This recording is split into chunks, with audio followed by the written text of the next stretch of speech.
If you are wondering why this took so long, I recorded this video once but I realized it was bad, so I'm recording this again but differently this time. Anyways, today I'll be sharing 10 good tips to know if you're a beginner in Rainworld level editing or something, I don't know. Let's get into this episode Pico video. Also thank you for 200 subscribers, but more on that at the end. My first general tip would be to look through documentation like the Rainworld modding wiki or the Rained documentation. For example, over here you can have a look at a lot of things like custom tiles, just the world, how to make a world file, but we'll get into that later. Is this generally useful to not make how do I say this, bad levels that don't function? For example, having wrong shortcuts that look like this. This is kind of really useful. But yeah, let's go on to the next tip.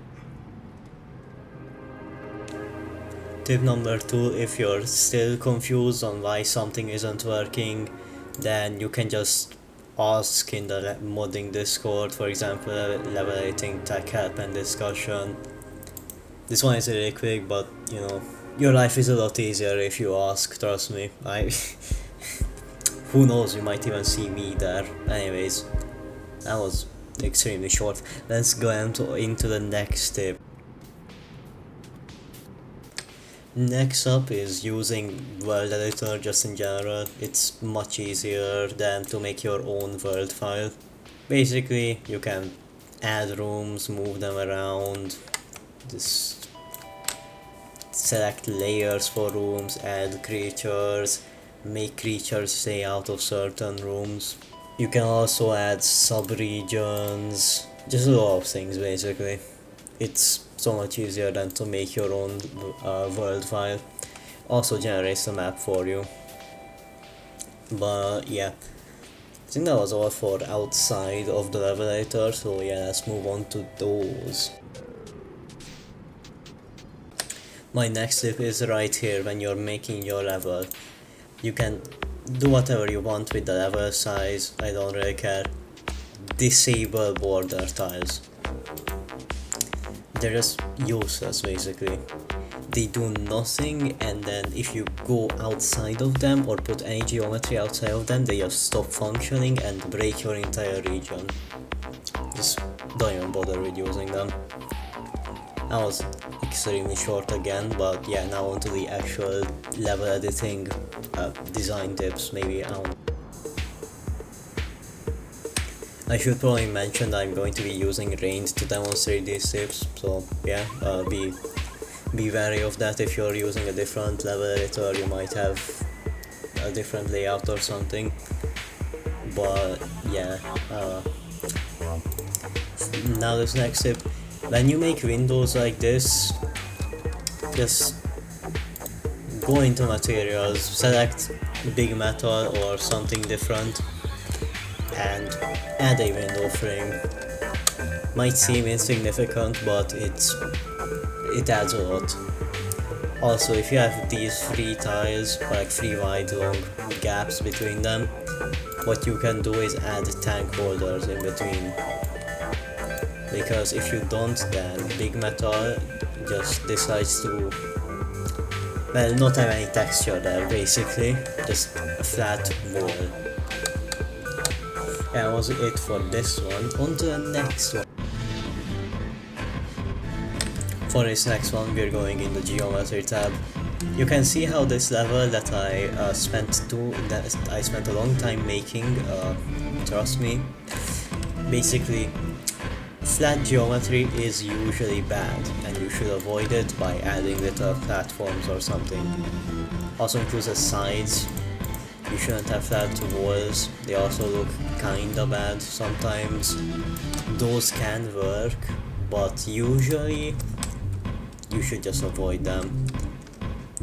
I do this by sometimes making the walls look a little cracked with large trash, like that.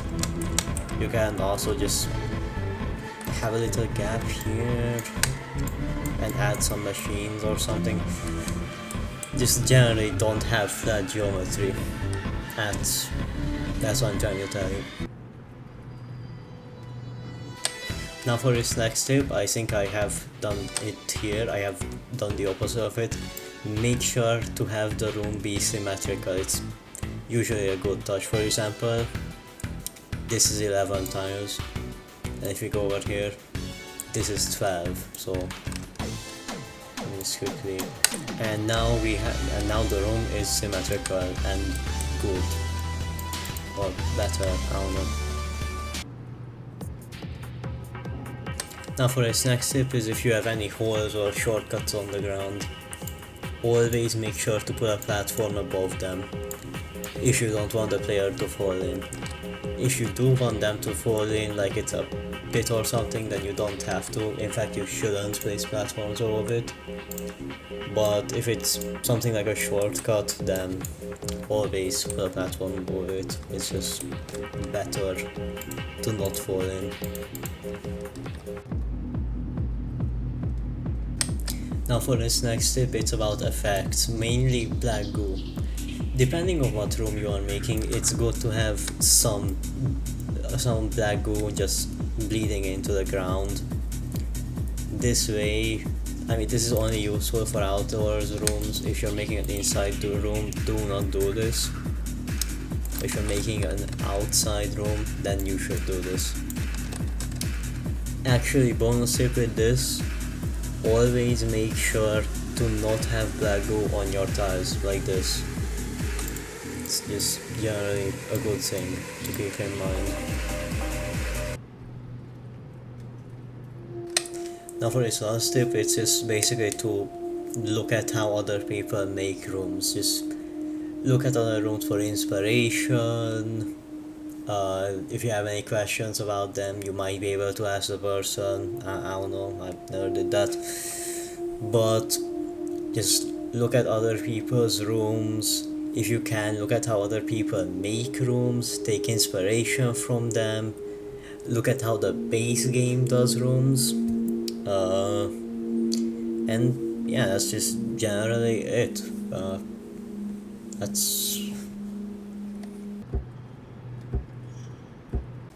So yeah, that's about it for the tips. If that's what you came here for, you can click off by watch my other videos or something. I just want to thank you guys for 200 subscribers. I never thought I would make it this far. Didn't know that level editing was this popular for Rainbow specifically. I don't know how I got here, but yeah. By the way, I just want to say all of these videos are unscripted and I have to come up with the dialogue on the spot. That's why everything is like this. But yeah, go look at my channel and watch my videos, I guess, and subscribe. Still trying to meet the 1000 subscribers by May 2026. That's still a thing. Please subscribe. I need it.